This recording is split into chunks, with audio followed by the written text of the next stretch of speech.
Good morning, everyone. My name is Kristen Thorne, and I'm the Provider Resource Specialist for the Fairfield County Board of DD. I'd like to welcome all of you to today's meeting. We have a full 2 hours planned for us and all of you.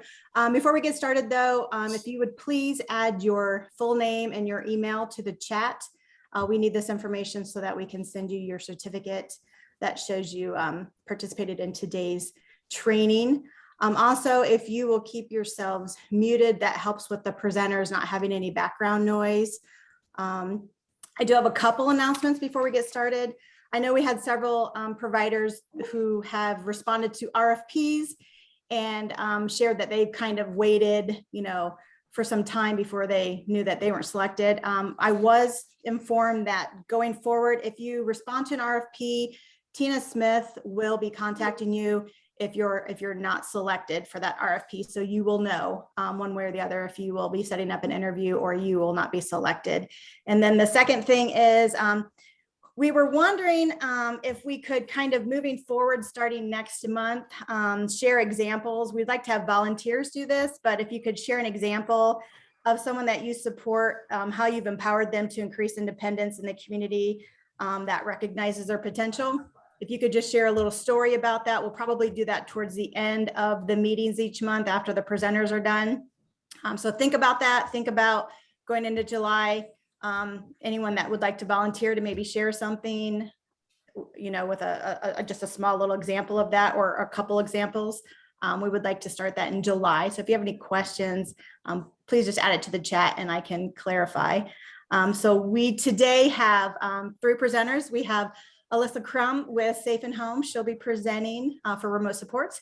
We also have Dean Roloff. He will be presenting on the new behavior plan rule changes. And then we have Pam Whiteley will be leading us into a discussion with our very own Superintendent John Picard. So that will be the last hour of today's meeting. So Alyssa, I will hand it over to you. Thank you, and thank you for having me. Hi, everyone. My name's Alyssa. I'm with Safe and Home, and we do remote supports. I also have Mark with me here today, so he might actually just be chiming in as I'm speaking. Of course, as you guys all know, the technology first rule, we all keep hearing it. I think it's all drilled into our head officially. Of course, I just want to go over, what Safe and Home has to offer, how we can help you guys, leave you guys my information. And of course, if you guys have any questions, we can answer questions at the end, or if it's just really a question that you think you might forget, feel free just to ask that question while I'm presenting. I'm okay with that. I'm not great at checking the chat, so just feel free just to say, hey, I've got a quick question, and we'll be happy to answer that. So I'm going to go ahead and get started.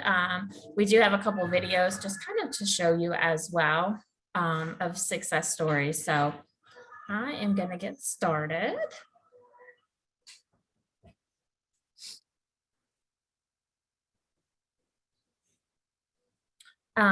So again, Safe and Home. Of course, we're a remote support company. We are here just kind of to help you guys find a solution to your DSP staff shortages. Just when trying to find a DSP, it's kind of like going into like a grocery store and staring at some empty shelves. No matter how long you look at those shelves and they're empty, they're never going to fill up. So what do? You have to find an alternative. Remote supports can help cover those gaps, whether it's shift gaps or whether it's those overnight gaps. Safe and Home can help provide the coverage that you need to help keep your clients safe. Safe and Home currently covers more than 1,400 people with disabilities, and we're across 13 states now. I have this short video that I want to share with everybody.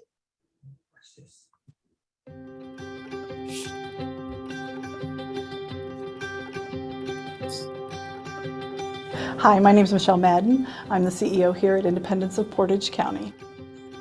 We work with adults with developmental disabilities. We serve nearly 100 individuals, several different service delivery models. One of the things I say often is I'm always fighting for better. I want better for our folks. I want better for my employees. I want better for our society. The one most valuable asset that we have is a direct support professional, and they're at a shortage. We can't find them. So as a leader and fighter for this industry, I have to come up with other alternatives. And that might be looking at technologies. It might be looking at out-of-the-box thinking. There's more and more people to serve, and we're doing it with less and less money. So some of the solutions Independence of Portage County has taken on is remote services. However, I do need to tell you, I was not a fan or a proponent of it when it first came out. I actually thought it took the human out of the service delivery model, and our persons need that human interaction. But the ignorant part of it is there's still a human there. They're just on the other side of a screen. Thank you. Good. We're getting ready to be on remote supports. I think Michelle might be leaving for today. And I just wanted to let you know, and I got to stay home today. Well, hey, I'm glad you got some time off. Yes. Well, I hope the day treats you well, but give us a call later if you need anything, okay? Oh, I will. They're still calling them and having an interaction with them. I know some of my Sorry about that. individuals, they call and they just talk to them. How is your day? What's going on? In my career, I've always worked on building partnerships with people, and Safe and Home has certainly come to that level with me. I know that if I have a problem today and I need something implemented in the next 3 days, they will do everything in their power to make that happen. And again, that's wonderful because who benefits? The person we serve. One of the things I think we forget about in our industry is we should be starting with the less restrictive option. And remote services offers that. You know, it offers that security, that safety net without having a person there. And then move forward to build off what the needs of that individual are. And especially now, with that one asset of a DSP being so valuable that we can't find it, starting with that less restrictive option really makes sure we're putting that asset where it's really needed. Remote services and technologies offer another level of independence and freedom for an individual served. It helps foster independence for that person, helping that person grow, learn new skill sets, be the best being they can be. And so not having that DSP in there to go and do the laundry because David refused to do his laundry, it then pushes and motivates David to do his own laundry. It again motivates that person to have that purpose to take care of themselves. Remote services or technology offers the security and safety to the families, the providers, the individuals, when that valuable asset of a DSP isn't there. You know, that's what they want. They want a tablet, they want a cell phone, they want, you know, a camera. That's what they're used to. Not only for the person served, but our employees as well.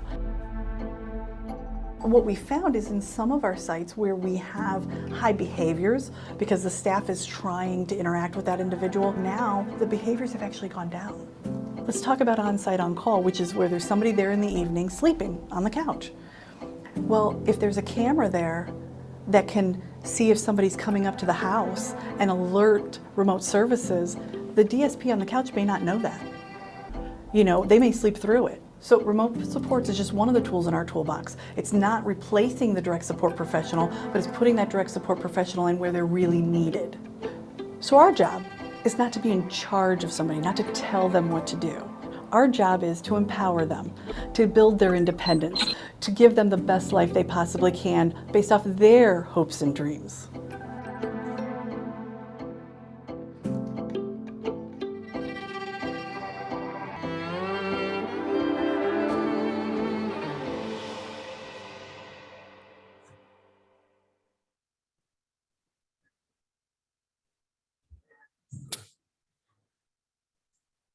Safe and Home, we seek to empower people with disabilities to live independently in their homes.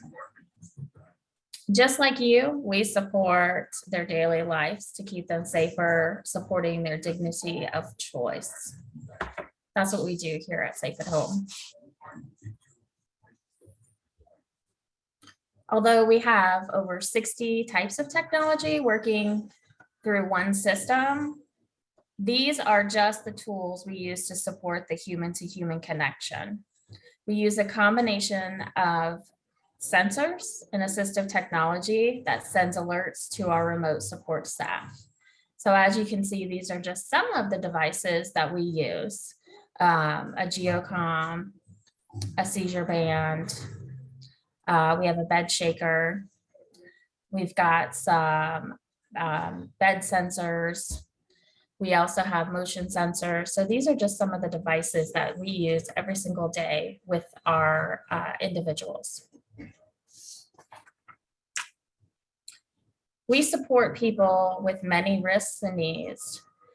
We can support those that need medication reminders. We can support those that aren't sure of whether or not they should let people through their front door. We can even support those who are at risk for seizures, people who are at risk in their own community. We can even support those that are elopement risk. Those are just some of the things that we can help support people. Hey, Alyssa. Yeah. This is Mark. Do you mind if I share just a few examples? of how Yeah, we're sure. All right. So again, this is Mark with Safe and Home, and just wanted to interject a little bit on how we're helping in some of these areas that Alyssa just spoke of. And so I can speak of a client just recently that we're helping down in Lawrence County, and kind of give you a little bit, paint a picture of how some of the sensor technology works. When the individual came to us and his team came to us, what was happening, he would sleep on his couch, but he would actually fall off of the couch on average one time a week.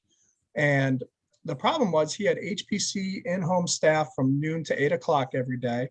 If he falls off his couch at midnight or 2 o'clock in the morning, he's unable to get back on the couch. Doesn't typically hurt himself to the extent that he needs any sort of emergency support, but just is left on the actual floor, possibly for 10, 12 hours. And obviously that is not a good situation, right? So what we were able to do when we went to his apartment, got to get the layout of the land, we were able to identify some sensor technology. So a bed sensor pad was utilized on his couch.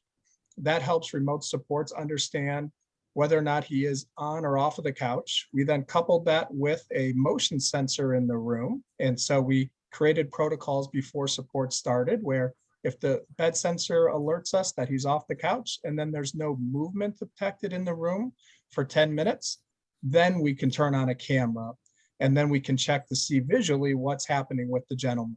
And then we can actually talk through that camera. Are you okay? I'm fine, I just can't get back on the couch. And that initiates us to take action. And in this case, we call his paid backup provider, who's able to come to the apartment, help him back on his couch, and then take it from there. And then we resume support. If he wasn't responsive, we would also then take other steps, and that might be to call emergency personnel, that sort of thing. But it's working really well. And now the gentleman isn't left to be on that floor for such a long period of time. So just wanted to share that as an example of how we're helping from a support standpoint for quite a few hours overnight for that gentleman. And then I'll just interject one more quick story about visitor safety, where we're helping a gentleman who moved into his own apartment, and he was just afraid of who's coming to his door. He's been taken advantage of in the past. And so during the hours when he doesn't have HPC support in the home, he just didn't know, how do I handle the situation? So we were able to identify a Ring doorbell system. He has a tablet where he can see who's coming to his door. And if he knows who's at his door, he'll answer his door, let him in, all that good stuff. But if he's really not sure who the person is, he can push a button on his tablet, call us, we could see who's at the door. And as remote supports, we can also talk to the person on the other side of the door and handle that conversation for the individual. So it's working really well for him as well. So I just wanted to share those two quick stories of how we're supporting people here in Ohio currently, and it's working really well. So Thank you. And also too, I know that throughout Ohio, we're doing many homes as well. I know that there's many individuals that live in a home together.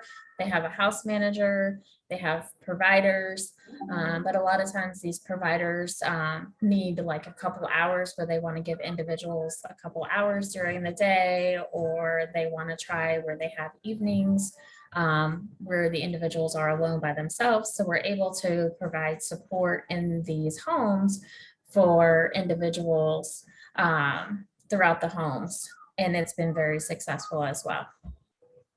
So I did want to share that as well. I know I'm going down to consult a home at the end of the month to get them started as well. So just to let you know, if you've got homes out there that you're working with, maybe this is something to consider as well. We can do homes where there's multiple individuals living in there. So let's work together. A lot of things that we share are overlapping goals serving this community. Together, we can eliminate these gaps. We can staff more crucial individuals. I know just by having remote supports in, if you have remote supports in at night or even for a few hours, that will alleviate some of your staff and be able to pick up more crucial individuals that need care. So by having remote supports, we can actually really work together. How do you get started with remote supports? It's easy. To get started, all you need to do is to find people out there in your caseload that would actually benefit remote supports.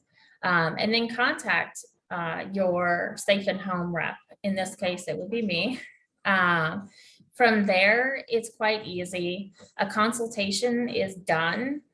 We reach out to the SSA. We send over a proposal that has all the language for them to do their ISP. We send out, once that's approved, we'll send out our field service rep to install and train on all of the equipment to the individuals, family members, if there's any DSP providers, anyone that wants to be there. All of the calls coming in or out to individuals, they are all logged. It's all compliance documented, and it's available for SSAs on a weekly basis. And there's lifetime service and equipment maintenance on all of our equipment as well. This here is just an outline again, what it looks like as far as getting services started. A consultation can be done as early as 24 hours and a proposal done as well and sent to the SSA. Once it's approved, we can actually have that installation done as early as 48 hours. The standard is usually typically 3 to 5 days, but depending on the individual needs, the earliest can be done as 48 hours. Once the care plan is done with the SSA and our team, which usually takes about 2 to 3 days after the installation, then services can actually be started.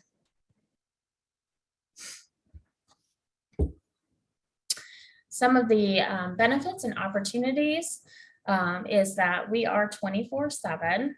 We don't miss a shift at all. Our staff is trained in behavioral techniques.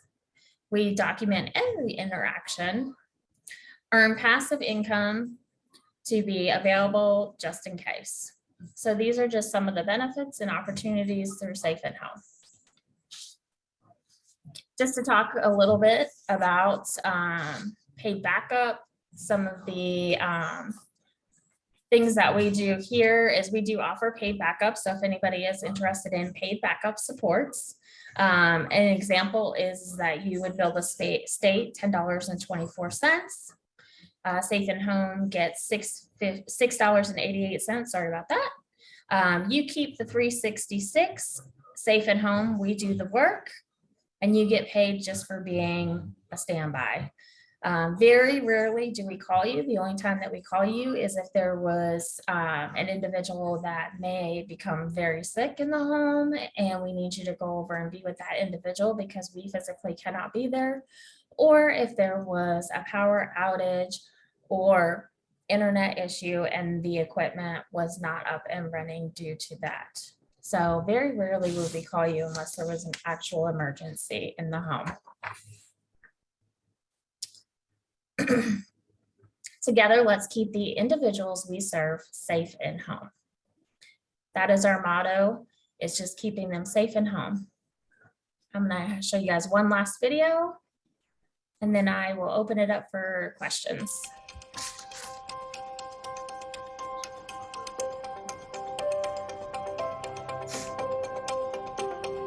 And I know when looking at technology providers, there's many out there, but I know for Independence of Portage County, we have had wonderful relationship and solutions with Safe at Home.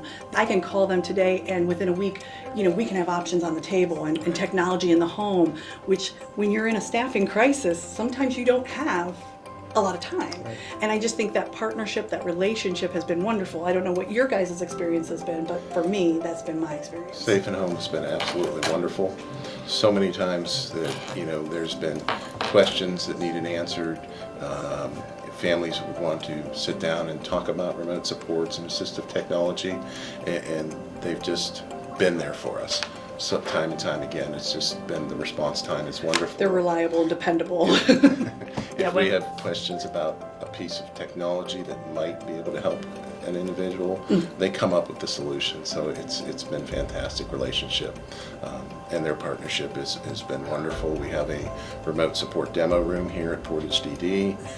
Safe at Home is a big part of that. So they're a piece of our remote support demo that helps us to just show individuals and families what remote supports is like. Having that as an option here at Portage DD for people to see it in person has been wonderful, and completely beneficial. We're so happy that Safe and Home has been a big part of that too. When we had a flux back in, I think it was like 2018, 2019 of remote support requests, some of the other vendors couldn't keep up with that. And so that's when we started building our relationship with Safe at Home, because they were able to get it in so much quicker than some of the other vendors were able to do. And so then it kind of just formed a natural partnership with all of us to it. We still give them free choice of provider, and the person served and their families can pick whoever they want. But a lot of times, a lot of people now know Safe at Home because of the good experience and, word of mouth. Yeah, and I know when I talk with families now, when we're going through these crisis plans and we're talking about remote services and technology, I say to them, we have a good business relationship, partnership with Safe at Home, and we trust each other, and that usually puts the family at ease because they know that there's already this relationship, this partnership, and if something happens, you know who to call, you know who's going to come in and take care of things, and that puts them at ease.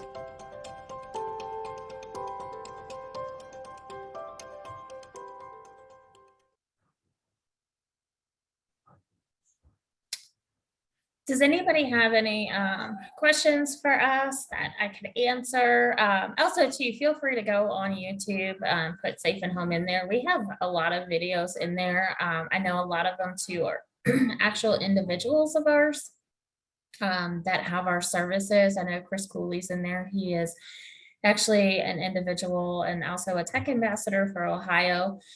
He is on there speaking about Safe and Home and our equipment, but our Safe and Home YouTube channel has a lot of YouTube videos with individuals on there that have our devices. They talk about them, their families talk about them. It's a great channel for anyone to go check out, or when they're speaking with family members, even to reference that. When they're talking about remote supports, it doesn't necessarily have to be about Safe and Home, but just remote supports in general and how great it is. You can definitely reference those videos when just showing family members as well. So does anybody have any questions that we can help answer?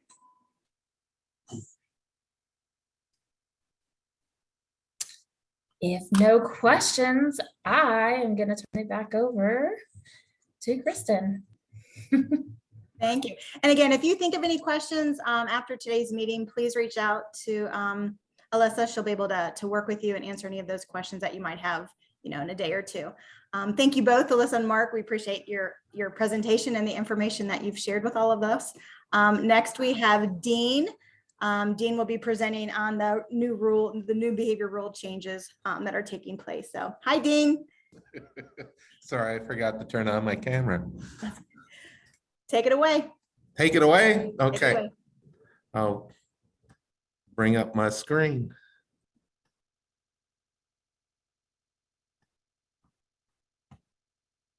Okay.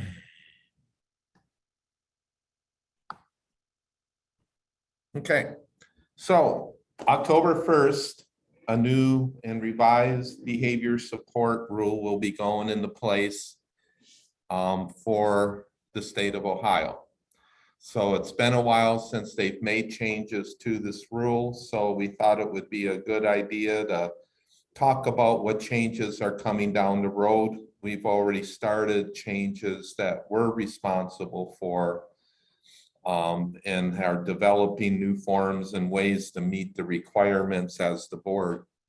What I'm going to do today is also review some of the general things around the behavior support rule as well. So I'm going to talk about what the general purpose of behavior supports are, just to refamiliarize everybody with that.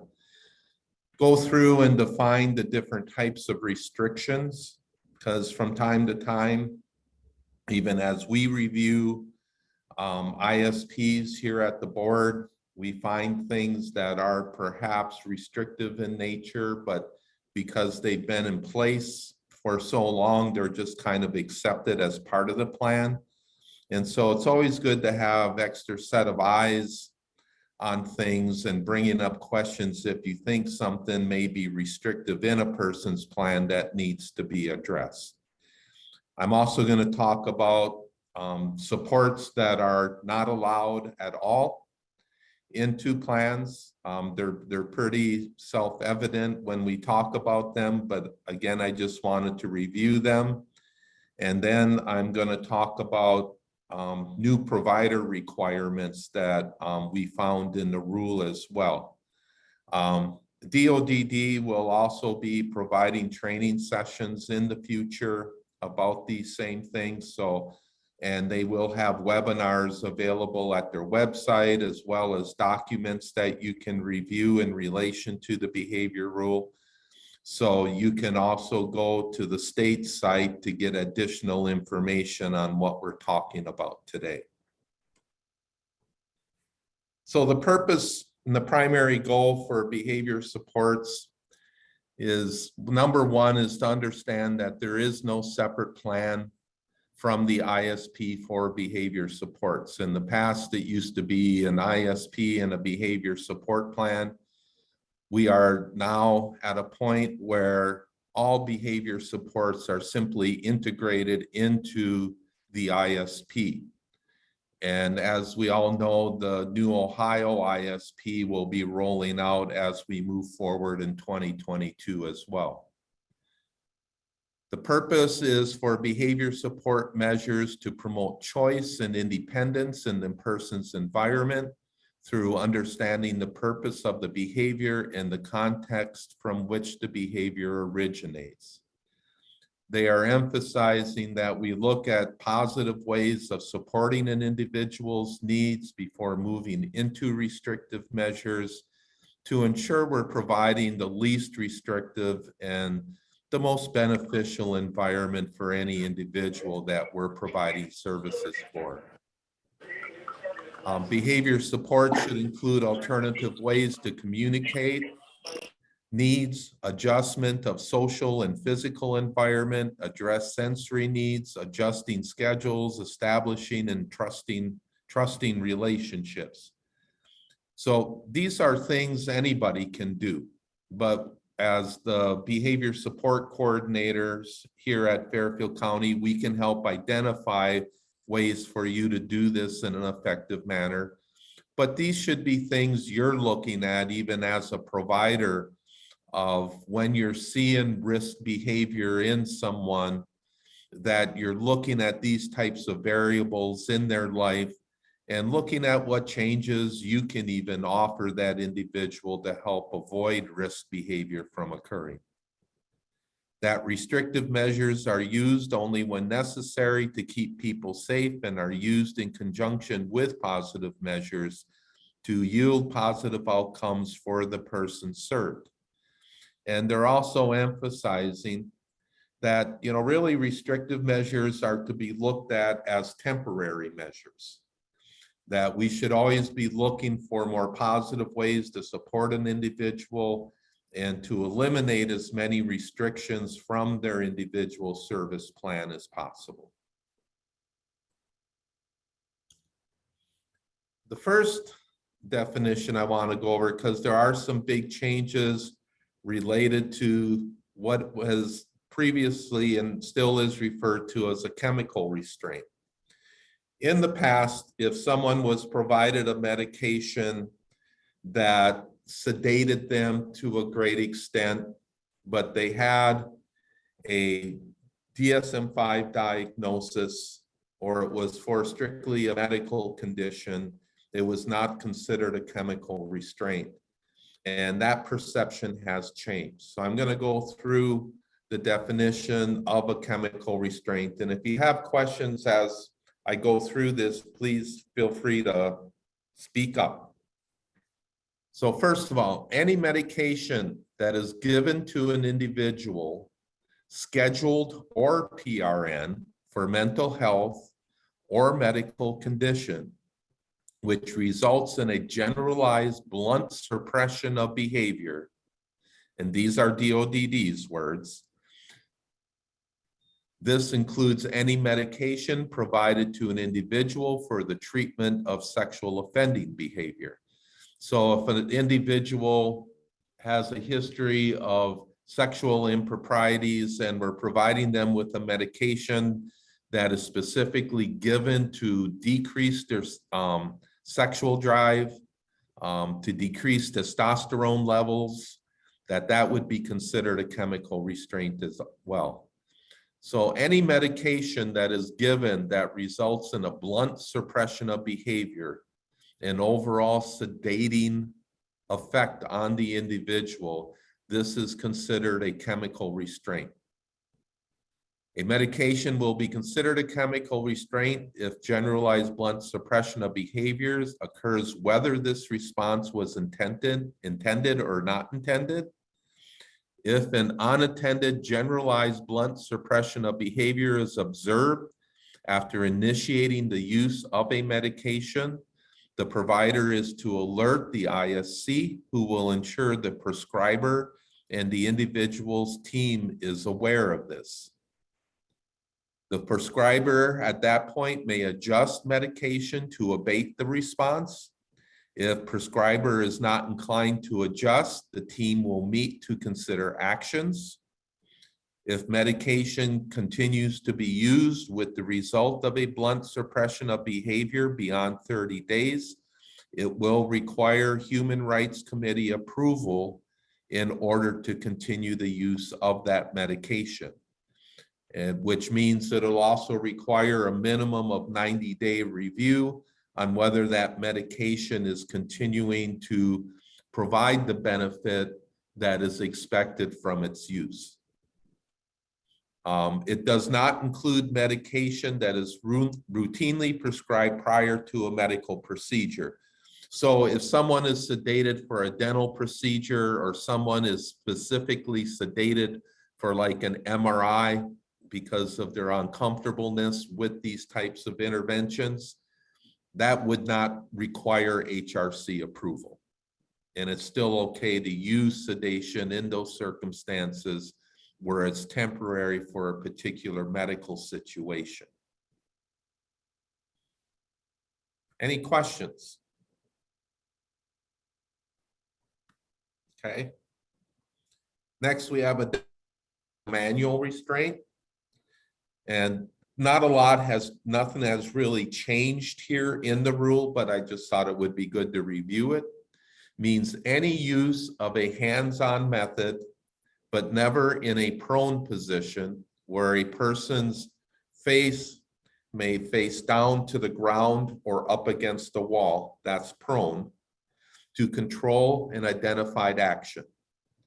The hands-on method restricts the movement or function of an individual's head, neck, torso, one or more limbs, or the entire body. The hands-on method uses sufficient force to cause the possibility of injury. And this is an important statement, and one that we're kind of looking at again as we identify even here at the board what is a manual restraint. That, for instance, if we have like a procedure called hands down and several people's plans, but if you're not really using force to maintain control of the person, like to keep them from striking themselves in the head or doing something else that is dangerous or unsafe, then is it really a manual intervention? So we're kind of reviewing that here as well. But so if you're using gentle physical guidance to help someone move out of the way of another individual or move to another room, and you're not really using force, they're coming with you cooperatively, that is not considered a manual restraint. The hands-on method includes holding or disabling an individual's wheelchair or other mobility device as well. So if you have someone in a wheelchair and you're locking the wheels and they're unable to lock them to move their wheelchair, that is considered a manual restraint.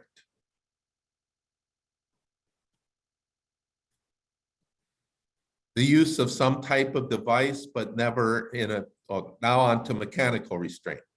This is the use of some type of device, but never in a prone position to control an identified action by restricting an individual's movement or function. Does not include a seat belt of the type typically found in a private passenger vehicle or a child safety seat. Does not include a medically necessary device used to support or position a person's body, such as a wheelchair seat belt or gait belt. So if what you're using is for medical purposes to align the body, to support posture, things of that nature, it is not considered a mechanical restraint. And does not include a device typically used in a medical procedure. Rights restrictions. The restriction of any individual's rights as identified as a citizen of the state of Ohio, including such things as to freely move in their community, within their home, and to have access to their personal belongings. Absent risk of harm or likelihood of legal sanction, an individual's rights shall not be restricted by imposition of such things as arbitrary schedules or limitation on consumption of tobacco products. So an arbitrary schedule might simply mean, well, you can't leave the house after 5 o'clock just because it's not convenient. Risk of harm means there exists a direct and serious risk of physical harm to the individual or another person. The individual must be capable of causing physical harm to self or others, and the person must be causing harm or very likely to begin causing harm in order to put a rights restriction in place. So those are the basic categories of restrictions that can be in an individual's plan. Now, prohibited measures. As already said, no type of prone restraint is allowed. So no restraint that puts a person's face down toward the floor or up against a wall. Manual or mechanical restraint, which may inhibit breathing, or a restraint which may be medically prohibited. So we also need to look at an individual's medical condition, their diagnoses, how well they're functioning physically before we would put manual restraints in place to make sure that the restraint itself does not put them at physical risk. A restraint which causes pain or harm cannot be used. Disabling a communication device cannot be done. Denial of meals or regularly scheduled snacks cannot be used as a restriction. Now, such restrictions for meals, snacks, and even fluids can be put into place if the person is diagnosed with a polydipsia, which is an uncontrollable thirst. Sometimes it can be caused by diabetes. Sometimes it can be caused by mental health conditions where they continuously drink. We've seen individuals sometimes drink more than 400 ounces of fluid a day, which can be very dangerous to a person. It can cause coma. It can even cause death. And it certainly cause seizures as well. Or if there's a compulsive eating disorder, which is part of a specific medical treatment and approved by the Human Rights Committee. So even if there's a medical condition diagnosed like Prader-Willi, a binge eating disorder, things of that nature, or a polydipsia, if we're restricting fluids and or access to food, it needs to be approved by the Human Rights Committee here at the board. Food can be restricted for a diagnosed medical condition, but must be approved by HRC.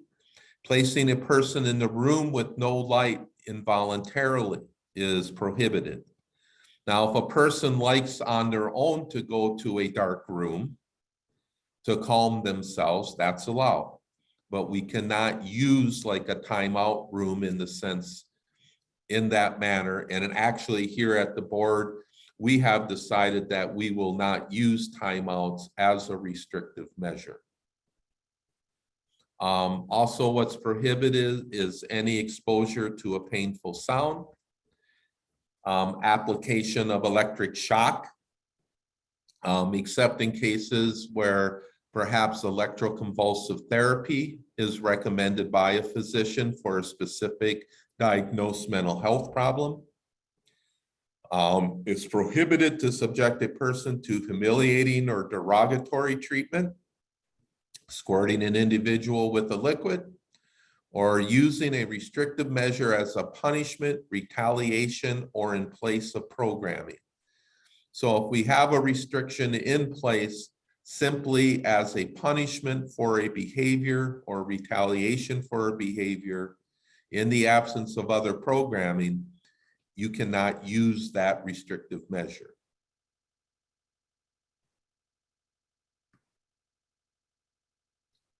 Provider responsibilities. In relation, anytime a chemical or manual restraint is used, the provider is now required to notify the guardian.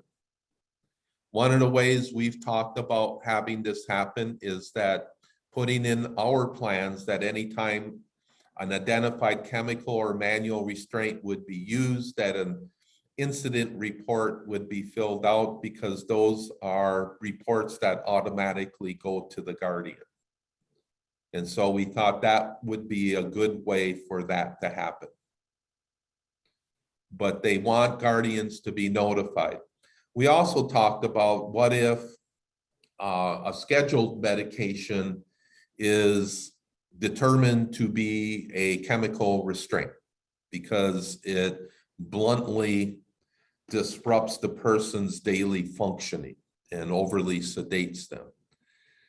As we talked about it, we thought, well, prior to any approval of a restriction, there needs to be a consent signed by the guardian or the person served, if they are their own guardian, that they are already approving the use of that restriction as part of their plan, that they would be aware by the description of the scheduled medication when it would be given to the individual. So that wouldn't require additional notification.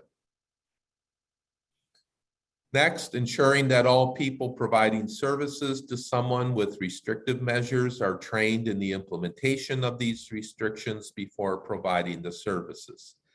So that if you are putting someone into a home as a substitute, it would be required that you be able to demonstrate that that person was instructed in the use of any restrictive measures prior to them going into the home.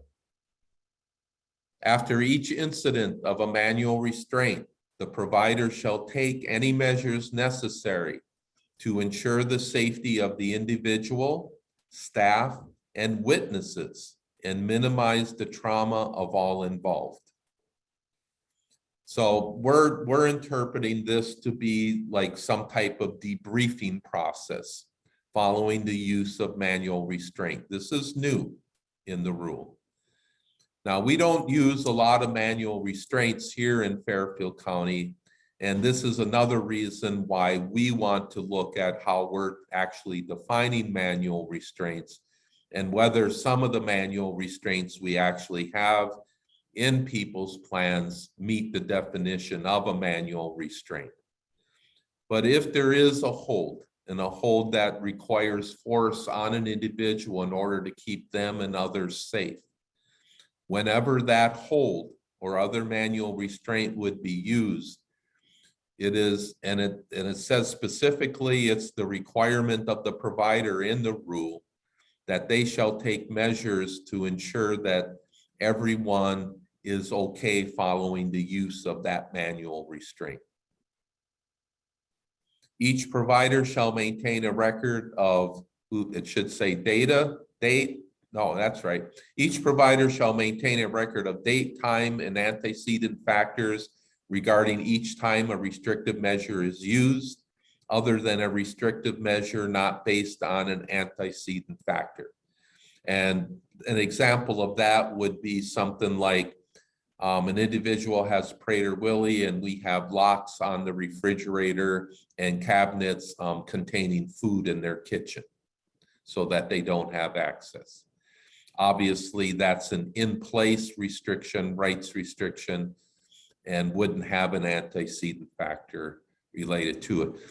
All of our, all the data forms that we provide to providers when restrictions are in an individual's plan do have these requirements for documentation already in them. So that isn't anything real new. When a manual or mechanical restraint is used, duration of restraint is to be documented. And we have that in our forms as well. Use of a restrictive measure in a crisis situation without prior approval to be reported as an unapproved behavioral support. That's nothing new. So if you need to grab someone and move them with force to prevent them from walking in front of a vehicle at an intersection, that would be considered an unapproved behavioral support, but a necessary one, and an MUI should be completed. And as I was doing some work today, I also, on a 90-day review, I also realized I needed to add another slide.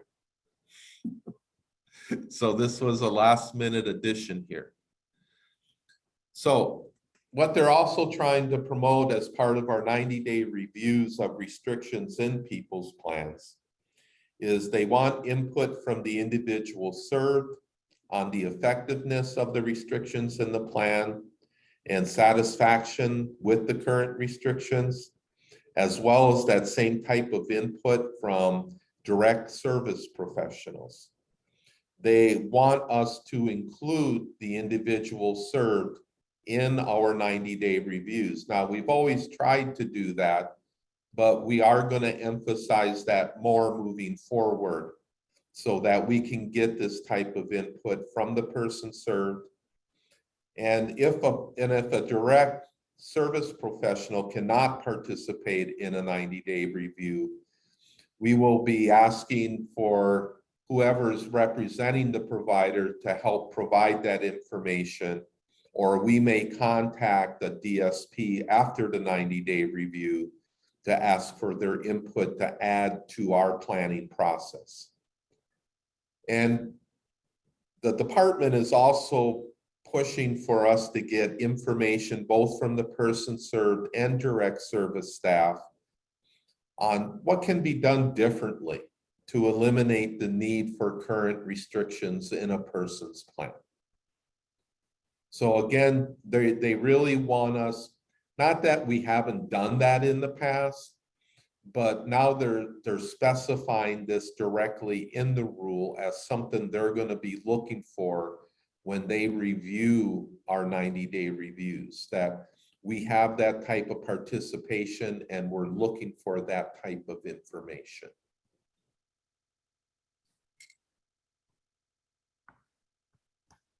So that's a quick review of the new behavior support rule. Any questions?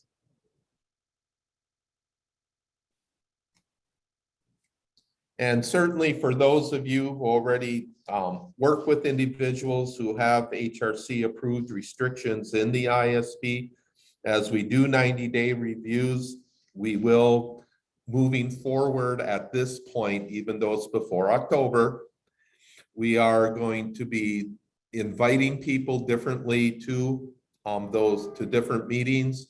Also, just to let you know, even the person served and guardians are now going to be invited to our Human Rights Committee meetings to participate in that process, and we started that already as well.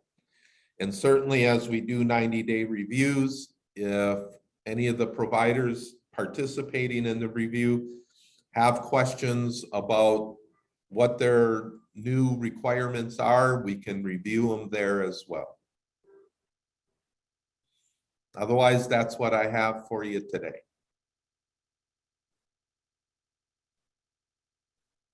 Either everybody fell asleep Nope. or nobody cares. I don't know. No, we're all here. We're just taking in all that information. Yeah. But as a reminder, all the presentations from today will be added to the Excellence Network website. You can pull that up under the box that says provider resource, and it'll be under past meetings. So you can look at Safe and Home's presentation, Dean's presentation. I should have them all in by the end of tomorrow, along with today's recording. So Pam, would you like to share a little bit about our next presentation? Sure. Is John here? Not yet. Cool. All right. Kyle, you might be the one answering these questions then. No, he's already let me know that he'll be here. I sent him he told me he didn't have the links. I got him the link. So he'll be here shortly. Beautiful. All right.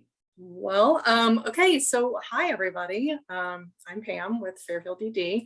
I will do a little housekeeping beforehand. I don't know if any of you have ever presented via Zoom, but it's really difficult when you can't see people. So I would hope that for this next section, if you can put your video on, we would love to see your faces. And I think it will also help John kind of as he's presenting to you. You know, we would really like this to be in person, but it's just not yet. So this is as good as we can do. There you guys all are. Awesome. Thank you. So yeah, we invited John to come chat with the providers. I don't know, maybe this is a little self-indulgent for me. I love history. I love storytelling. I think it's a very important part of learning from people who have been doing the work. I think he's coming on 50 years this year. So 50 years of working within our field. There's a lot of knowledge and experience that I think that you all, and I know myself, because I book time in his office just to learn from him and hear stories about things that they've worked on, that he's wanted to change, things that are not changing. And I know that the providers that are here with us today are all here because you want to support people with disabilities to have the best life they can possibly have. There are things that get in the way. I was just thinking as Dean was talking, I thought we closed the institutions. I mean, I thought we did, except for we just heard about a lot of institutional type behavior and procedures that were done to people with disabilities, and yet we're still talking about them today. It just blows my mind. So at some point we're going to wake up and realize we have to do something different. So yeah, John is here now. John, I was just kind of introducing you and what we're going to chat about. This is going to be more of a discussion and less of a presentation. So as things come up and he's talking about different topics or different stories, if it's reminding you of something, or if it's like, wow, I never knew that before, please get engaged in the chat. It would be really cool to see how you guys are participating and soaking in some of this information. Yeah, I think one of the things that we work really hard on in Fairfield County is to create a really tight network of providers. It's really easy for you to feel like you're all alone doing the work every day. And we want to make sure that you recognize that you're not alone. And that's kind of why, another reason why we wanted John here, because there's a lot of insight I think he can offer providers. He's done about everything in the business. I don't know if there's an area that you haven't reached or haven't had an impact on. And if there is, please share. But to my knowledge, I don't think there is. But before we get started, I just have a couple poll questions that I think will help you, John, know kind of who you're talking to and how much experience people do have. So this is a learning curve. Kristen's first role or job at doing the poll questions. So we'll see how this goes. So Kristen, release the first poll. There we go. Yeah, so just go ahead and check the boxes that apply to you.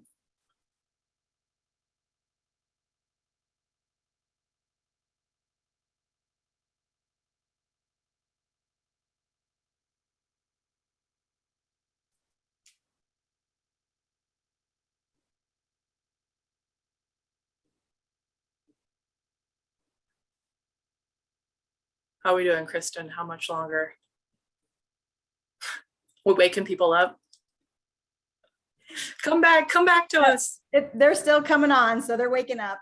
Okay. We'll give it a couple more seconds for you to go in and select your provider type, and then we'll move on to the next one.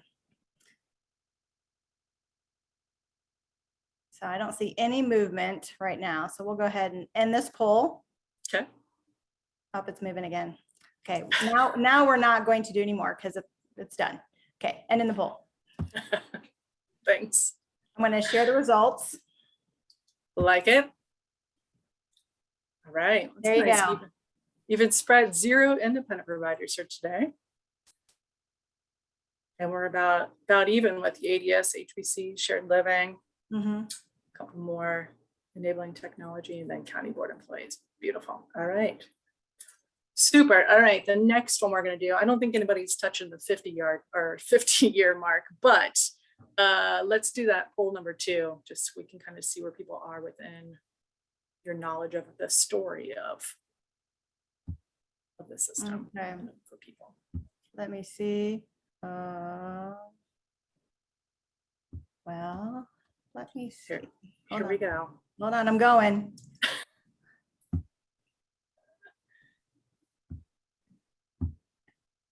Yes, you did it. There it goes. Now we're taking off.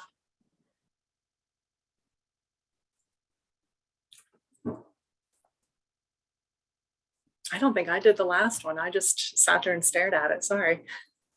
So I'm talking about everybody else waking up. Still got a little bit of movement. We'll give it a couple more seconds. Everybody good? All right. Go for it.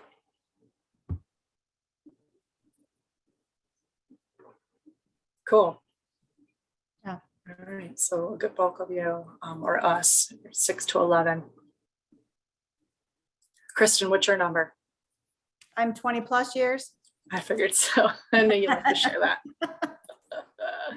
Awesome. All right, cool. Well, thank you. So hopefully, John, you were able to get a little bit out of that as you're talking. And I know he's going to even chat about stories and ideas and thoughts that were well before then. So yeah, let's first just kind of talk about how you got started. Where did you begin? What did that look like? Well, good morning, everybody. I'm Lisa Chandler up there in my right-hand corner. I don't know where you are in everybody else's screen. Hi. Good Congratulations. Yeah, a graduate of Fairfield DD, doing well out there in the real world. So good to see you. It's good to be with everybody else too. And I wish I could have done this more often and sooner, but I guess, it's always better late than never to get together with you guys. And now's in a really important time. And before I go off on my rant about a couple of things, I probably need to come back and actually answer Pam's question that she did ask. I was, if I would have answered the poll the second time around, and you had up to 50 years, that's how long I've been doing this now, is 50 years. I started in 1973 as a DSP in the first group home in Akron that was open there for 16 guys. And quite honestly, when I was doing that, I was still working as a waiter in a restaurant, and I was finishing up school at Kent State, and they offered me a full-time job at the group home, and I turned it down because I wasn't making as much money there as I was waiting tables, slinging spaghetti and pizza at people at an Italian restaurant in Akron. So the interesting thing though is I made $250 an hour starting doing it, and I had no idea what a group home was. I had no clue in terms of what was going on. I was just this guy who was a psych major who wanted to do something, and so I stopped by the county board, and they sent me to a couple different places, and they finally wound up sending me to this house in the southeast side of Akron that they said, go talk to somebody there. I walk up to the door, and there's sawdust, and there's 2x4s laying around. And I thought if they didn't want me, all they had to do was say, leave. But ultimately somebody came to the door, and it happened to be the guy that was going to be running the group home, which had not been opened yet. And so we talked a little bit, and I found out just a smidgen about what a group home was. And he said he would call me back when they opened in, I think it was January of '73, which he did. And that was the beginning of my career in developmental disabilities. The interesting thing is I made $250 an hour back then in 1973, which sounds like, my God, that's so little. But if you essentially add inflation to 2022 and where we are today, that $2.50 in January of 1973 equates to $16.25 today. That means as a starting DSP in 1973, if I was starting today in the exact same circumstances, I'd been starting at $16.25. I'm sure if you put a poll up that said how many DSPs in Fairfield County are making $16.25 an hour, I'm sure the number would be relatively low. And that's because of the rate structure and everything else that's in place, which are bigger picture items to take care of. So I think, again, starting, the difference then, it was kind of a Wild West period of time. It was a time of deinstitutionalization. It was a time when still a large number of people with developmental disabilities lived in state institutions, and the deinstitutionalization movement was just starting, where people started coming back to their home communities. And people would say that it was a tremendous change, that people were living in institutions and were now able to live in group homes. Well, let me tell you, looking back on my experiences, 16 guys living in one house. So granted, it was a very large house, but 16 people living in a group home was not a paradigm shift in any means. I mean, it wasn't really different from an institution. What it was like throwing a bomb in the middle of an institution, and you blew pieces up, and pieces of it scattered around to different communities in Ohio in smaller chunks. We really didn't start seeing a paradigm shift until supported living came into play, probably in the late 80s, where individuals lived in their own places and supports were brought to them. But I'll wait for your next question, Pam, rather than go on. Oh, okay, cool. Yeah, so, and I was just thinking, we've talked about that deinstitutionalization period and kind of how it didn't really go away, it didn't end, but it just morphed, and it keeps morphing into something new and something new. What was the thing that you said you felt like, where did the institution go? It went from like an environment of this big building to something else. I think people think of institutions more as physical structures where a lot of people. Yeah. I think on the, and I don't want anybody to think that I think we're in a horrible condition right now, because I think, quite honestly, through all the travails and all the struggles, our developmental disability system is overall in a much better place than it was in the past. Having said that, it doesn't mean that we don't still have our problems and we don't still have our risks of going backward to where we've been in the past. The institutions that exist now are quite honestly institutions that exist in people's minds and in the system as they affect people in the real world, if that makes sense. People aren't living institutional lives in state institutions out in the country in large numbers. A lot of people with developmental disabilities are living institutional lives in their own communities, sometimes in their own homes.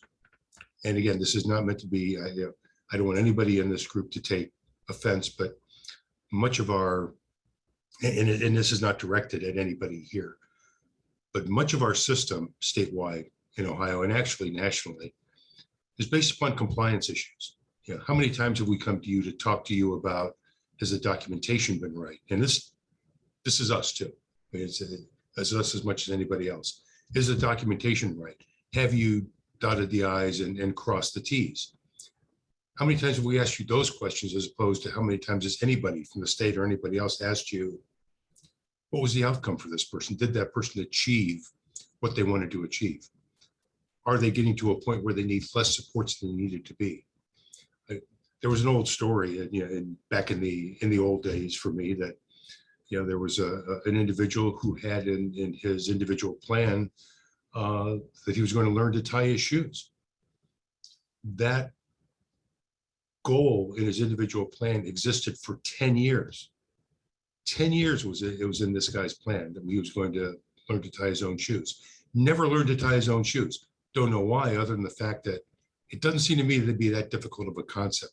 If it is that difficult of a concept, what I think was that nobody really took it seriously enough to really spend maybe a day to get that done. And if that's the case, fine. If it's a case of having shoes that fit, get shoes with Velcro and we're done with it and get it off of the plan. But to leave things like that on a plan without seeing the successful achievement of an outcome is really just gaming the system and ultimately winding up gaming the people we support. So I think part of why our mission is so critical and important to me, and that is to bring about a vibrant community where people live fulfilling lives and make meaningful contributions, is that we have to keep that in mind all the time when we take a look at what we do and hold up what we do to the prism of that mission and the vision and the values that come with it. And essentially say, if this doesn't work, if this doesn't essentially hold up to that vision, then we don't do it, no matter how enticing it may seem to do it. If I can, Pam, I did something that came across my desk yesterday, came through in an email, and it's a statewide proposal for system change. And I knew this group had been working, and this is a partnership of county boards and providers and probably the ARC and other folks that are involved. But essentially, when I looked at it, it is quite forward thinking in its approach. If this was 1975, the proposal basically says that we're going to, we propose removing the size restriction on the number of people living together in a supported living kind of situation. Right now, that limit is set at 4. And let me tell you, I was involved in a lot of these battles in the 90s. There were hard-fought battles for a lot of these restrictions, quite honestly, to keep us from sliding back into physical institutional types of settings, to keep us from doing 16, 20, 24-bed community facilities. And people can say all they want about folks have access to the community, even in those kind of situations. It's not a situation of having access to the community. It's a situation of being of the community. And you can't be of the community in that kind of a setting. You can have access, you can go to it all the time. But the proposal really, it talks about removing the size limitations there. It talks about removing the size limitations on licensed facilities. It permits the development of essentially what amounts to an unlimited number of ICF Medicaid facilities. It removes the limitation of 2 people in 1 bedroom. It would say that essentially by removing that limitation, you could have 6 people in a bedroom if you wished, if the room was big enough. Say what you want, that is institutional. And the fact that this even got to a final draft stage is extraordinarily concerning to me. That these are the types of things that really don't hold up to the light of day. Yet because we have problems and we have issues, and the reason these are coming forth is because of what everyone is dealing with, and that's a workforce crisis. Can we get enough people to provide supports? And the thing that we do instinctually as human beings is we move first toward what's the easiest thing to do. And quite honestly, the easiest thing to do is to solve this on the backs of the people that we're supporting by saying, guess what? We're going to have you guys live in, we're going to remove the limitations to give you more choice. And this is exactly what it says. You're going to be able to live with 6 or 10 or 12 people now, if that's your choice. The fact is, and we all know it, that if we ask a lot of the folks that we support, hey, do you want to live here? A lot of them are going to say, yeah, because a lot of folks want to please us. We're all pleasing people. I mean, I want to please people, but the fact remains that over my 50 years, I found that most people that we support, or at least many people that we support, will go along because they don't want to disappoint. And what's going to happen is if you build these larger places, if you allow more than one building on the same site, if you allow adjoining sites to have the same kind of place, if you allow what they're calling now, I've got to pull it up. I think it's the new name. It's the 21st century name for state institutions.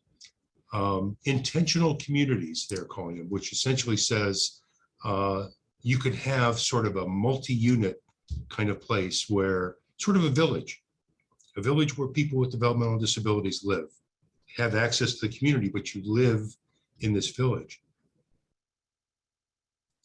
Intentional communities is a very, very politically correct way of saying this is a modern 21st century institution. And it's again, covered over the fact that we can solve much of the workforce crisis by essentially serving more people with less people. And people will have a greater choice in terms of where they want to live and how they want to live. Fact is, people have a choice of what they want to live and how they want to live now. The question becomes, how much public funding is going to be, how is public funding going to be spent on those types of things? And to me, this is a path going back to just our institutional lands. And the fact that it is as close as being in a final draft format, and the fact that the proponents of this proposal want to get it in the hands of the Department of Developmental Disabilities by June 30th is extraordinarily troubling. Yes, so much there. I took lots of notes because I just had so many thoughts. I think on paper, all the things that kind of come to be as far as are exciting, and we've come so far and we have all of these changes, but you mentioned one of the biggest changes that has never occurred lies within our biases. And so until those truly shift and our mindset shift, then these new exciting things will never come to fruition or be a benefit, because we will institutionalize them every time. I don't know how many providers have been forced during the pandemic to minimize, go small, can only do certain things one-on-one, and now it's over. And if we want to go back to the institution, because that's how our business model operates, is we need more people in order to stay afloat. And the reason I'm here is not to just simply spout out gloom and doom, because the reason I'm here is because I have a great deal of optimism that at least in Fairfield County, we can really show people how things can be done. And it's my fervent hope, and it's been my hope for a lot of years, that through our provider network and through the Excellence Network, that we can build essentially a community that's made up of the county board and providers that live and breathe our mission, vision, and values every day in terms of everything we do. That we are partners with you as providers to assure that people have legitimate outcomes in their lives that are in their plans, that we achieve those outcomes and we celebrate those outcomes. And then we move on to achieve greater outcomes again.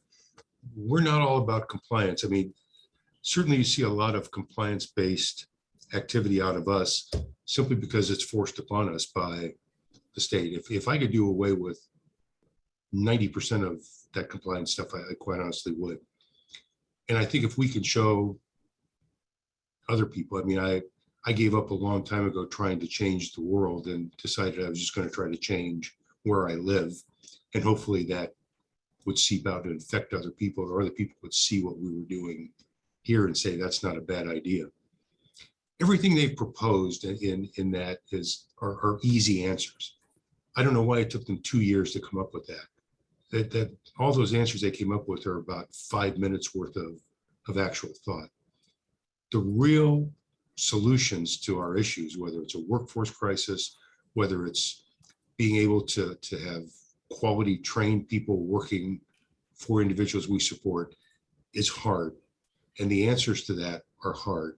And we can't do that alone. The county, Fairfield DD certainly can't do it alone and tell you guys this is what it can be. You guys can't do it alone without us. Ultimately, at the end of the day, the thing that ties us together is our extraordinary commitment to the folks that live in Fairfield County with developmental disabilities that we support.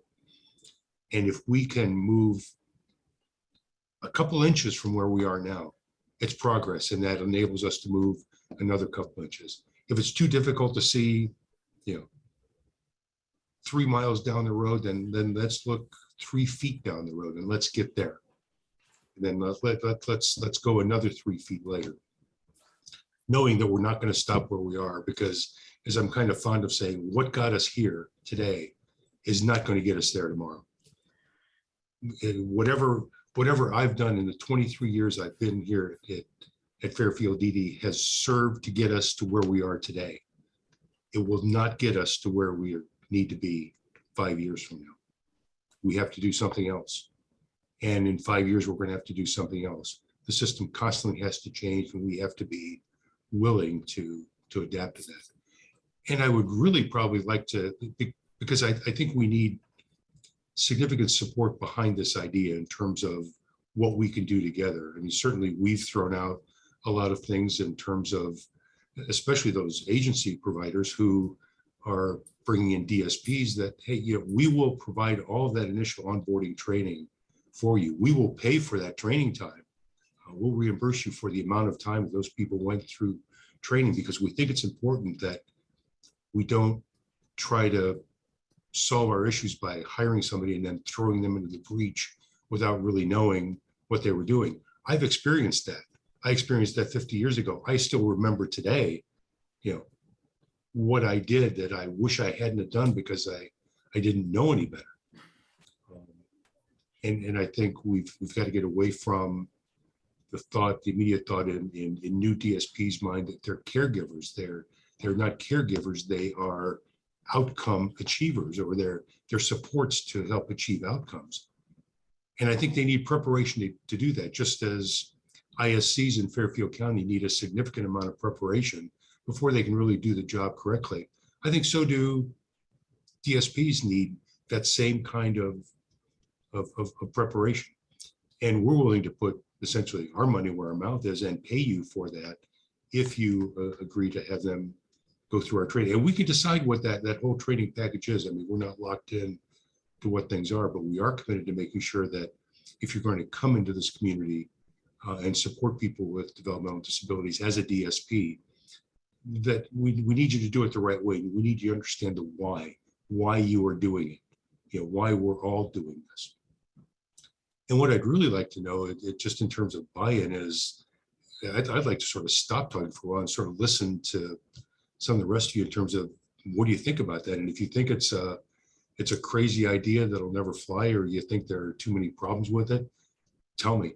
If you like the idea and want to join the journey with us, that would be phenomenal, because that's the only way we're ultimately going to survive long-term, and ultimately we're going to provide significant positive supports to people, is if we do it this way. And that's simply a mere 50 years of experience talking, having been on the providers, having been a DSP, having been the CEO of provider organizations, having been deputy director at the Department of Developmental Disabilities, and having been superintendent of a county board. I've been in all three legs of the unholy trinity, and I know I know where the stumbling blocks are, and I know what can get us to where we need to be. The problem is it's not easy. And so I'd sort of like to sit back, and if anybody wants to chime in, I certainly would love to hear thoughts and comments about that.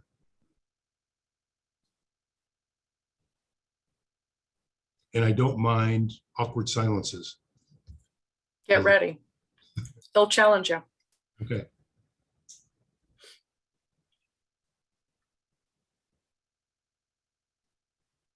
I meant the awkward silence. Yeah. I'm sure if there's someone that you recognize that would be great about a response, you could call them out. Wouldn't be a problem with that. You are the superintendent. Well, I was thinking of calling out Lisa Chandler, only because I know. Well, I was going to say, just working in this field for about 15 years and doing a lot of different roles like you have over my time, having the buy-in is obviously huge from all aspects. And being a former behavior specialist, some of the homes that I implemented some of the most significant behavior supports in, if you didn't have the staff that genuinely cared, Jesus could have wrote your supports and it didn't matter. So how do you get this buy-in from everybody across the board to really support the mission? And that's helping our people really have the best lives possible. So I will say one thing that, and this is just because I have a little special place in my heart for Fairfield County compared to the rest of the counties that I've worked in, but Fairfield's doing some great things and has been doing some great things over the years. I will say that the service coordinators that I work with and the teams that I work with in Fairfield tend to be very invested. When I ask people questions, whether it's through remote support like consults or former behavior stuff, the ISCs genuinely know the clients really well, like the back of their hands, and so do the providers that are working with them. And that's huge. So they're not just dollar signs walking around with legs and arms, they're actually people that they want to see really succeed in life. So that's huge. So you're doing something good. I think we recognize that really when a person is hired on as a new ISC, we expect it's going to take them a full year before they really get comfortable in terms of what they're doing. The first year is just going to be learning and getting out all the butterflies out of their stomach and the fear that they're going to break something or they're going to blow up a community if they sign the wrong thing. And again, a lot of it is about compliance. If you really boil it down to the simplest things, the compliance things are the things we measure, but it's the least important thing that we do. And the things we spend way too much time paying attention to it. And that's what I think frustrates ISCs as much, if not more, that it frustrates providers, is that all that compliance stuff.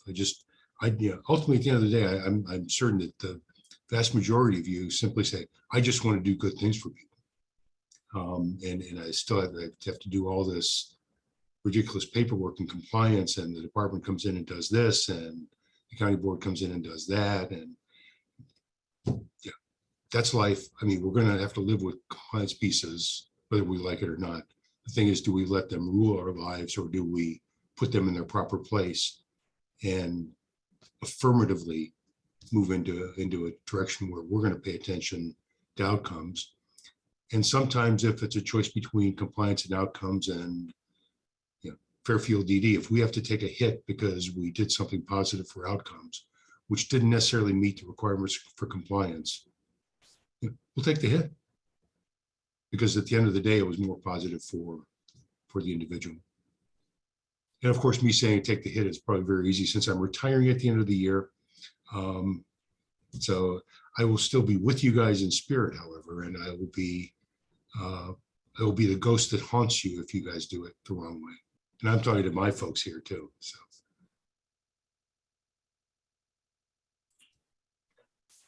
Okay, just great conversation. Good stuff. Thanks, Lisa, for offering that. So while people are thinking of ways to network, get together, how do we all kind of pool our resources to support one another and not be in competition with one another? I was thinking you had mentioned some of the things you've noticed that have been detrimental to success for people with disabilities, and kind of you knew them so that we can do better. What were some things that you noticed that people can be aware of so that, and I know we've mentioned them kind of within conversation, but just so people can be a little more, let's be a little more explicit with it. Well, it's, again, the in the community and of the community thing is kind of key, because one thing I think we've been very successful in Fairfield County is I think there's a much greater understanding in the community of people with developmental disabilities being of the community. That doesn't exist everywhere. The sort of the de facto position for a lot of communities is people with disabilities are in the community. You know, oh, look, there they are. The goal is, though, it's not, you know, it's like, hey, neighbor, not, you know, there they are, as if they're a different group. However, a lot of what we do is group oriented, which automatically, you know, anybody who's perceived as different in our society, and again, it's our human lizard brains talking from way back when we had to have our heads on a 360-degree spiral to avoid dangers. Whenever there's something that looks different, and especially a group of some things that look different from the rest of us, of sort of the general view of the community or society, people look at that with fear and trepidation immediately. And they look at it as something different, and that's not me. And that's just not people with disabilities. That's all kinds of differences. And we've all experienced that one way or the other. What we have to do in our system is we have to get to a point, and we have to provide our supports, and we have to treat people as if they're of the community and they're really no different than anybody else. And I'm not talking about eliminating individuality. What I'm talking about is eliminating the perceived difference, or to eliminate the perception that that difference is significant enough to treat that person differently. Does that make sense at all? I mean, it's a concept that I think plays well just for human life in general.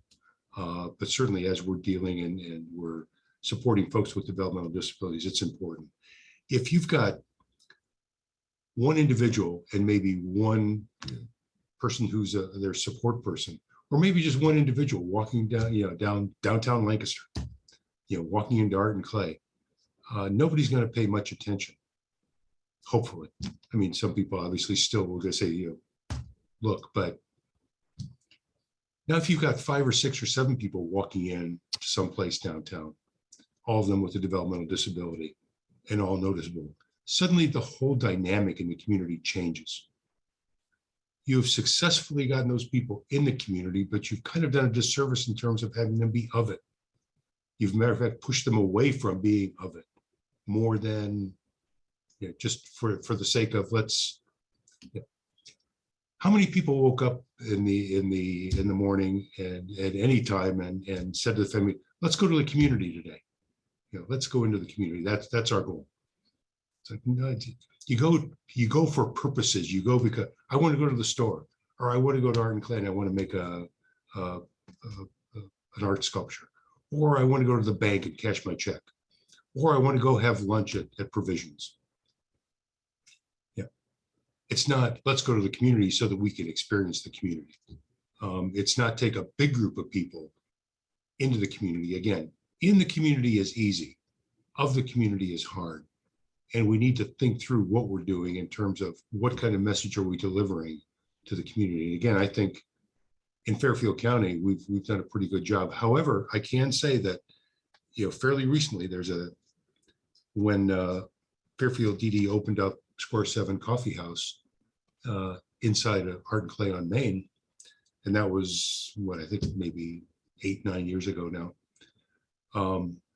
There's a fairly prominent business person in the community who will remain nameless for reasons you'll understand in a second. But the news got out that we were establishing Square 7 Coffee House in there. This individual took it upon themselves to contact the commissioner's office and basically say, I don't think it's a good idea that people with developmental disabilities are going to be working in a place where you serve food, because we all know that people with developmental disabilities have poor hygiene. That was this century. That was last decade. That was a prominent person who will tell you to your face that they're very supportive of people with developmental disabilities getting opportunities. Apparently, except for that. And those are the little things. I mean, the whole thing is not going to come crashing down because a bus comes and hits us. The whole thing's going to come crashing down because ultimately we're going to have 1,000 mosquito bites that suddenly we're going to realize there's a major problem here. One thing, okay. The second thing we can, we can kind of ignore it. It's like it's an annoyance, but we can ignore it. Suddenly you have 100 or 1,000 mosquito bites. You've got a problem. So it's not the big thing that's you're looking out for. It's the small stuff. In this particular case, contrary to popular belief, avoid the small stuff, sweat the small stuff. Usually it's don't sweat the small stuff. This is the small stuff that matters. Yeah, I just wonder how many people are getting bit by mosquitoes, and it's just part of normal. Like, it's just normal to be bit by this many mosquitoes. Yeah. So we just don't even recognize it anymore.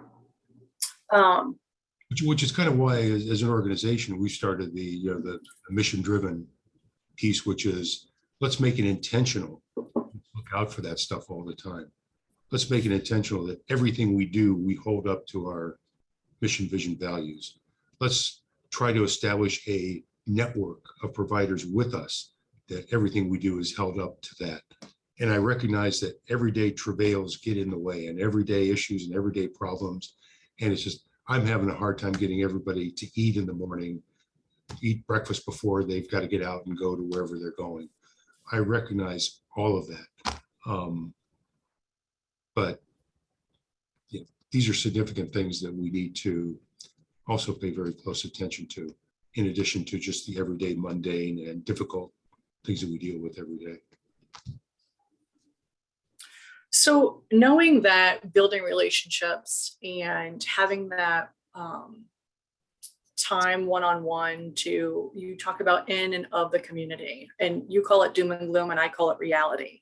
But I want to tell you that, as good or progressive as Fairfield County thinks we are, that's what I'm talking about when we say we've come so far, and we really haven't. I mean, it has to be very radical and progressive in how we are intentionally aware all the time of how we're just kind of perpetuating the same thing, but we're dressing it up. It's something new. So I know that it doesn't make sense for providers to take somebody one-on-one unless if they're an independent provider. If I'm running an ADS, it doesn't make sense for me to be able to do that fiscally, right? And so how do we shift that? If I'm operating a business where I have to have 8 people in the community, and we need them to be of the community, what's your recommendation or what's your insight on how to shift these old business models into something that's more meaningful, where people can be of their community and where they're personally centered within their neighborhood of, this is my neighborhood and here's how I'm involved in it? Well, I can't answer that specifically in terms of individual situation, but I can tell you what the sort of the roadmap is to try to get to the answer. Yeah. And there's no guarantee that there's an answer at the end of that path, but the likelihood is that there is, if we if we simply work together to say, we recognize what the provider's limitation is in terms of what they can and can't do. What can we do as the county board to help make that happen? Can we invest other levels of funding to permit, those greater outcomes beyond what the Medicaid rate is that most of you are collecting for supports for people? It's that's a difficult thing to navigate because, as all of you probably are aware, you can't essentially take a subsidy on top of your Medicaid payment. You're taking that as a payment in full. Now, hopefully, in terms of some kind of rate methodology change in the future, that we can change that. But what can we do right now? What can we do to add things on? Certainly, if we're able to figure out that we can pay for your staff's time to go through the initial training that they have to be a DSP, that we can essentially pay you for that we can pay you for the new thing that hopefully will be approved by CMS soon, where if you opt in, we will be able to pay you essentially extra amount that you can pay to DSPs as bonuses outside of the Medicaid rate. If we can figure out how to make those payments to you that are not part of Medicaid, then we can certainly probably figure out how we can assist you in essentially building your resources to a greater level where you can do things more individualized and independently. The fact is, the change that was made back in the middle of the last decade, where shoulder workshops, for example, and I have no fondness necessarily for shoulder workshops, but when we operated Fairfield Industries, the fact is we turned that over, and that was privatized, and that was a required action that had to happen.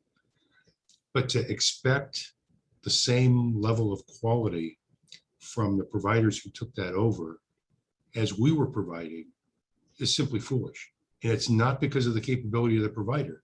It's the fact that when we were the provider of services, we didn't have to live specifically on the Medicaid rate. In fact, we subsidized ourselves a third more than the Medicaid rate. So what that means is when we turned that over and privatized that, we turned that over at 2/3 the reimbursement that we were giving it when we were doing it ourselves. No wonder we could do more individualized things. No wonder we could pay people more, because we were legally able to subsidize ourselves, and we're not legally able to subsidize your rate the same way in that particular case. However, I'm convinced there are some things we can do and things that we can do legally.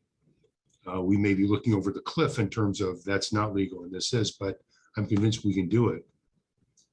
The only thing we ask is that you partner with us in terms of taking this voyage together, and we can ultimately, at the end of the day, what the purpose of this is to make lives better for all those folks we care about. And then piggybacking off of that, I mean, I think the big issue is also you have Taco Bell and Amazon that are willing to pay people at like $17, $18, $19 an hour, and they work, I mean, there's not the paperwork.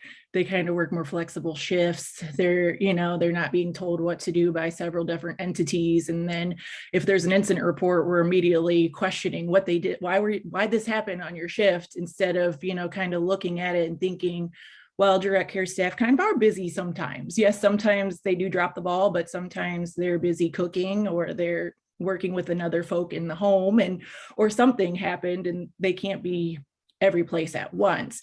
And so I think a good step in to help out, just because that money isn't there at this moment, and I know a lot of providers are suffering, is the remote support. It's kind of like Alyssa and I've talked about over the last several meetings, and partnering with a remote support company and letting us try to help out, because providers do financially benefit from using remote supports, and then you can move awesome staff that you have into homes that maybe really need somebody physically there. So, I mean, there are crafty ways around it. I think it's just kind of building, like you guys have talked about, building those relationships and that trust, and that it's not a competition. It's not us against you and vice versa. As we have to work as a team, whether it's the behavior support specialist, the service coordinator, the remote support people, the guardian, whoever. If it's not a team, it's not going to work. Well, and I'm firmly convinced that a lot of what we've done as a system over the last couple of years is to try to solve the workforce crisis financially. And I'm firmly convinced that that's the stupidest way to go about doing it. It's not that we shouldn't be paying DSPs more. That's not my point. My point is that 3 years ago, our goal was to at least get to a $15 an hour rate for DSPs. Well, that train left the station a long time ago. To get to $15 an hour average today will cost millions and millions of dollars that we don't have. To get to 17 or to 20 would require the state of Ohio to infuse the amount of money that has never been heard of in our system before. But I'm also firmly convinced that people don't enter and do this strictly for the money. People do. If somebody has, I'm firmly convinced that if somebody has a desire to support and a desire to serve and a desire to make a difference, that person is vastly more likely to agree to $15 an hour, let's say, as a DSP, than they are $18 an hour slinging Taco Bell stuff. Regardless of the other stuff that comes with it, the fact is you're making a difference that I think what we have not taken advantage of is our inherent ability to dig into people's psyche and to let them know they can make a difference. And right now we haven't been able to really, any of us, I think, do that well in terms of, again, it goes back to the why. Why is it we do what we do? What are the different puzzle pieces here? What does it mean to support somebody with a developmental disability? If somebody's coming in as a DSP, am I a caregiver? Am I a teacher? Am I supposed to provide some basic hygiene support? Well, it's all of that. It's the craziest job in the world. But at the end of the day, you have to realize that, and this is where I think things break down, is folks that you support are not your charges. Folks that we support are your boss. They're the person who is the center of everything. And the DSP is there as a support person. ISCs are there as a support person. Agency providers are there as the support people to make sure that happens. But the center person, the most important person, is that person. So, DSPs can't be acting as bosses. We can't be escalating situations that some of us that, if I have a bad day and take my coffee cup and throw it against the wall because something awful happened, people are going to look at me kind of like, he's pissed. And, what's going on? It's like, that's kind of weird. If somebody that we support gets upset and throws a coffee cup against the wall, there's incident reports, now that's a behavior that needs to be addressed. And now people are talking about it for 3 weeks about how we changed the ISP to address the fact that Rick just had a bad minute and a half and threw a coffee cup against the wall. And why don't we just talk to Rick about, hey, it's a problem, dude. Yeah. And again, that's a simplistic thing of looking at it, but we escalate everything. We escalate. If you have a disability, everything you have that you do, that kind of is, you're given a pass if you're not viewed as having that difference. Every pass that you get is not available to folks with a disability. And we do that to ourselves. I mean, we do it. Again, this is not, everything I'm saying is not an indictment here. It's something that I think we can all deal with as a network, as a team, and as a partnership, to make sure we don't do that stuff. Because we don't need to have a DSP in the middle of something where now we're calling the cops because somebody's worried about somebody being hurt. I mean, there are too many incidences, I think, of us calling law enforcement when I think the real issue is we haven't necessarily prepared people correctly to deal with things. So that's it.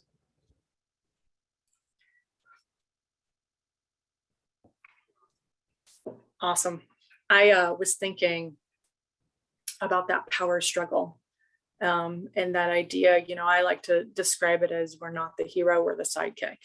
And I think is the more we can kind of live into that and realize that we are the sidekick, I think it's really helpful. I just think that this idea of compliance and things we have to get done and we have to do become blinding to humans and who we're really working with. So yeah. And I'm looking at Bridget. I see you intently listening, hopefully, to us and to what's going on here. And I'm just curious as to like what's resonating with you. What's something that's kind of coming to mind as we're having this discussion? I can see it. I see it happening in there, and I'm just curious as to kind of what's coming up for you. Or you were making your grocery list. Either way, share.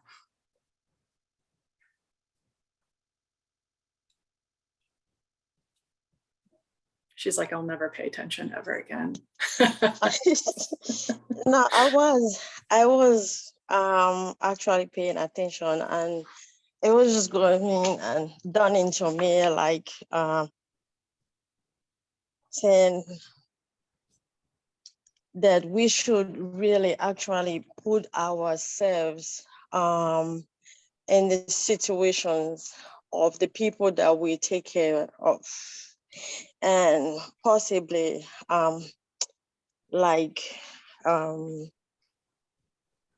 John, am I correct? Yeah. Said before that we escalate every situations and certain things that we really should not, but we do. And we make everything out of proportions.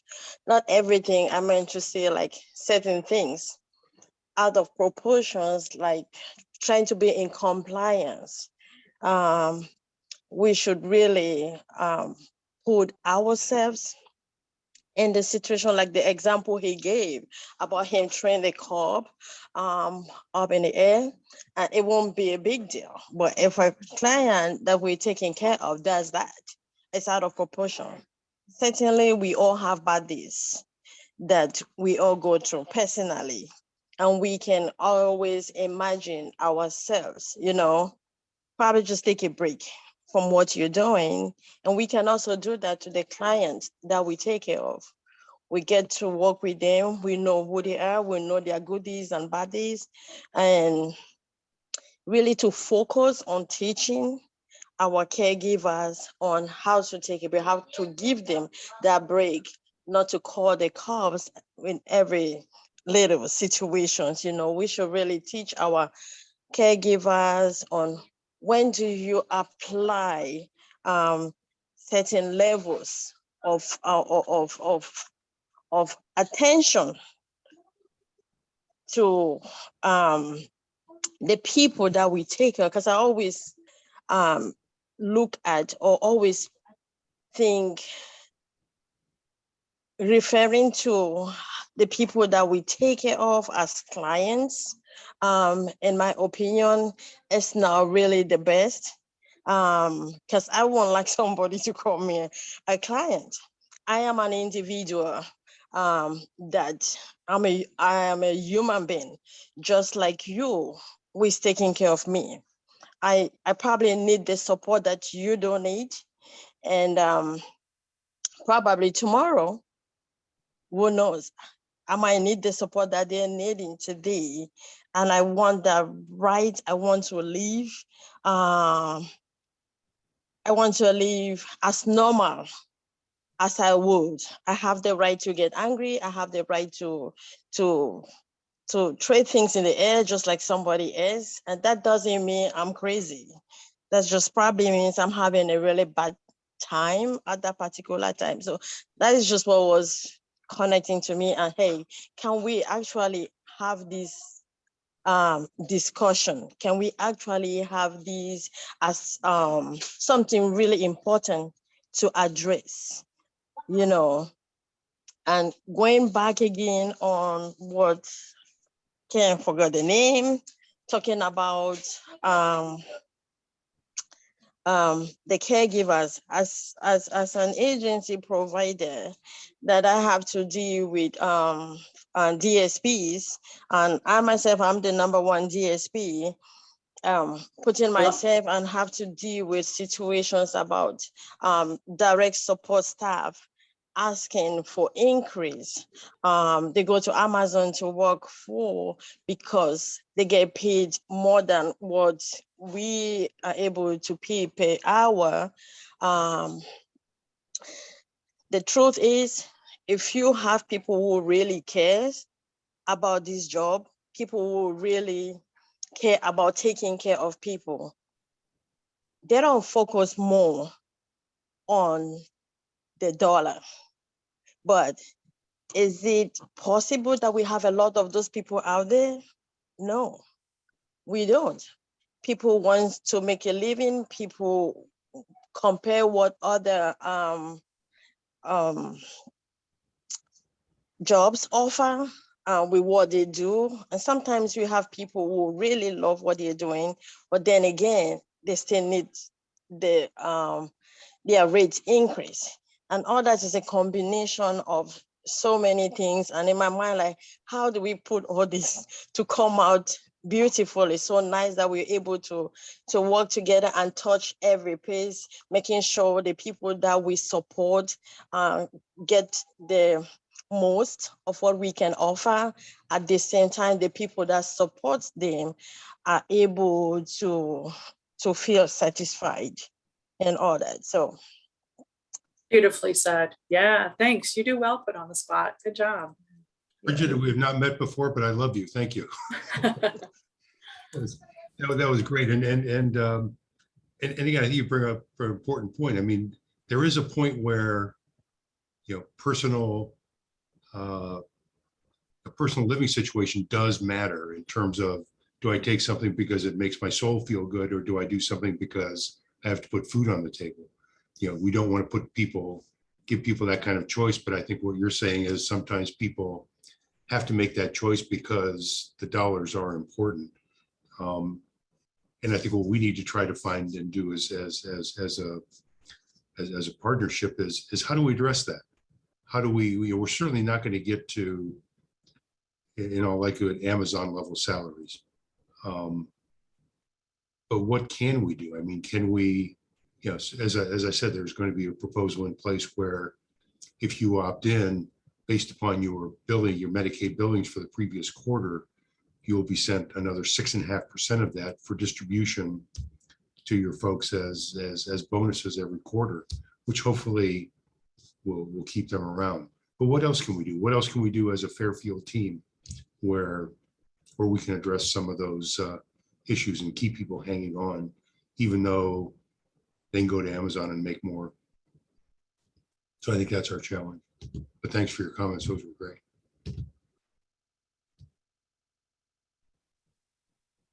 thank you. I can also share, like, it has been working for our agency. Like, we do give bonuses to our DSPs, and I mean, really just to keep them and to encourage. And I mean, today you have to do a little extra, you know, you have to do a little extra, because to me, like what you said earlier, it's really getting those people who have passion of what they are doing, the care that the people that we support need, you know. I mean, in my mind and what I do every day is thinking that might be me tomorrow. We all don't know what can happen tomorrow, and we don't know if we're going to need the same care that we offer today. So I always have that in mind. So I try to, as much as possible, to give little bonuses to our DSPs, and has been working. Awesome. There's no particular, oh, sorry, go ahead, Pam. Nope, I was just, you do it. Well, I was just going to say, I won't give any names because she may or may not be in here and I don't want to embarrass her. But there's a particular provider I've worked with a lot over the last 10 years. And I will say what I've noticed that was really successful in their homes is even if a person is passionate when they accept a job, doesn't mean they stay passionate the whole time, because it's work. Even like, especially working with people and personalities, and kind of like John said, I mean, we have good days, we have bad days, and and so it's really hard to work with people all the time, especially the same person 40 to 60 to 70 hours a week, no matter how awesome that person might be. And so this one particular provider I've seen kind of go above and beyond, where because when we get a job, even like when I got in this field, it was because of passion. I love people. I want to be around people all the time, but it is draining. And sometimes we forget the real reason we got in the field in the first place, because life gets in the way and it's hard and we have bad days as well. And so I've seen this particular provider, when new people get hired, she takes a step back and trains them on, yes, this is your job. And we're so happy you're here and you're excited about working with our folks, but it is their home. You're working in their home, not your office. It's not your, so respect the person that you're working with, that, that's their couch, that's their bathroom that you're using, and that, and so kind of get to know the person on a more personal level, and don't just walk in without knocking. Sometimes we forget that it is their home. And we just kind of we show up on shift change, and we're, and it's kind of disrespectful. And so, but people don't think this. Like, I worked in the field for years before it kind of dawned on me, like, yeah, that's not my workplace, it's their home first. And so kind of taking a step back, and then also checking in with the staff that are working on because it is very easy to get burnt out in this field. Very, very, very easy. And so to check in to kind of see where your folks, like the direct care staff and the person's at. I know nowadays it's really hard to hire a person based on the need, and kind of making sure they mesh well in the home because of the staffing crisis. But like, that's kind of a game changer when you hire your team around who you're supporting and how you need to support them, because you don't want to put people that completely clash working with each other all the time. So, I mean, there's just a lot of things that I've seen a lot of great providers do when they're hiring and supporting the person that we're serving and the staff in the home. But I think it's kind of the first thing is remembering that, yes, it's our job, number one, and we obviously all need jobs to pay our bills, but why did we get in the field? Kind of piggybacking off of what Bridget just said, and supporting everybody and checking in, and really training people from the beginning that this is not your office. This is not just a place you can kind of come and go and do what you want to do. You need to respect that that's their home and their safe place first, and then move on from there. Beautiful. Well, unfortunately, we have come to our 12 o'clock mark.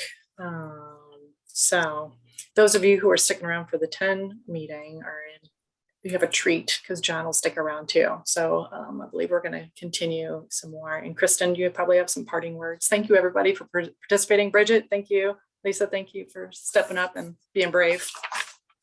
I did want to add that Alyssa, Lisa, and Bridget are all members of the Excellence Network. So this gives you just a sample of the great providers that we have in that group.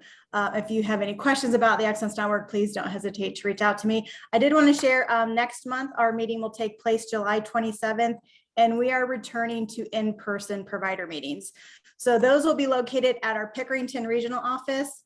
The address is 7140 Reynoldsburg, Baltimore Road. That's in Pickerington. Same time, 10 o'clock.